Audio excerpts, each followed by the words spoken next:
Здравейте, искам да ви покажа една интересна фамилия направих. Това са така познатите тухли Брикс. На английски Poroterm 25 и Poroterm 12. Тези тухлички, тъй като са с много килийки, с много полигони, са много тежки, обръщам внимание на всички, че е много мощен компютър ви трябва да може да поддържате това, което ще ви покажа.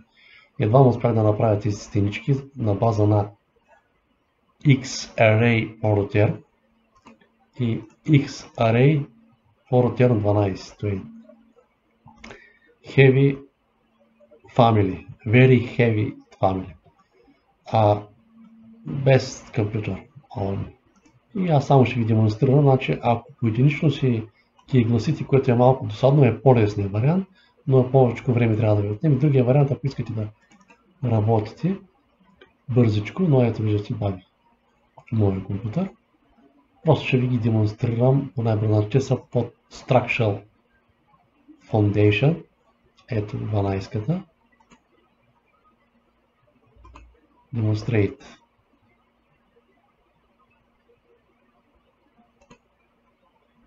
И си избирате дължината, примерно. Това. И ето и ареята е това. Може да я промените. От тук да я направите 2,4. Аз съм на метрична система, метър. И вече се променя всичко това нещо. Когато е самостоятелно е добре, за първоначално трябва да си дадете материал by category. Аз съм си направил, това е цвят Poroterm, а отдолу си направих Poroterm Texture, за да мога по-лекичко да работя с стени.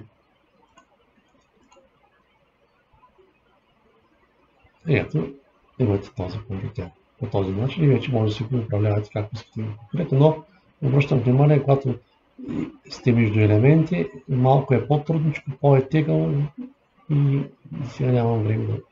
Просто само ще ви покажа другата фамилия, че реално работи. X-Array 25.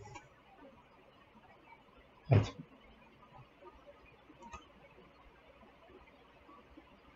No. Only element X-Array 25.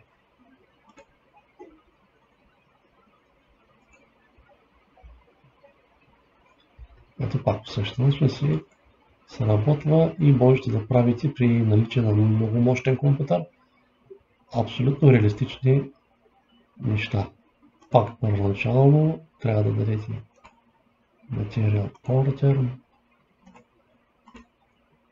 и по същия начин подлежат на джойнтване, но не бива да излизат джойнта. Може ако правите по-дълги оси, просто си ги нарежете на цялата дължина, само джойнтвате и го прекъсва, не е проблем. А другия вариант е тъй като той е вече фамилия, няма как да излезете от системата на Ария, да работите с единичния компонент на система Ария. И другия вариант, лекия, light version, wall.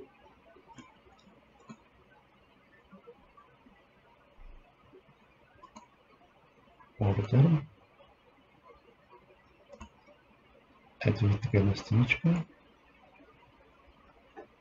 И тя е вече с готова текстура. Много по-леко се работи по този начин с текстура, но не е толкова реалистично. Примерно, ще видим какви 3. И така стеничките могат и да се обработят по този начин. И това е. На тема Wall можете да си промените така кътинка на фирма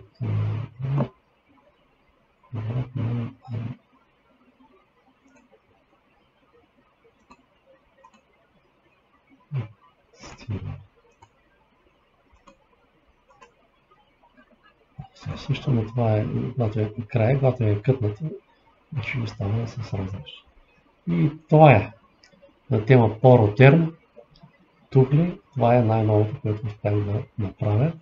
Много са реалистични и са много абсолютно едно към едно са, както са по каталога на Poroterm.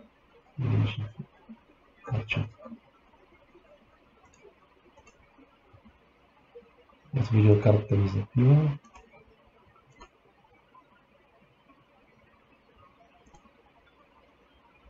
Ето сега се опозна. Не е страхотно готово панина. Това беше от мен за днес. Чувам.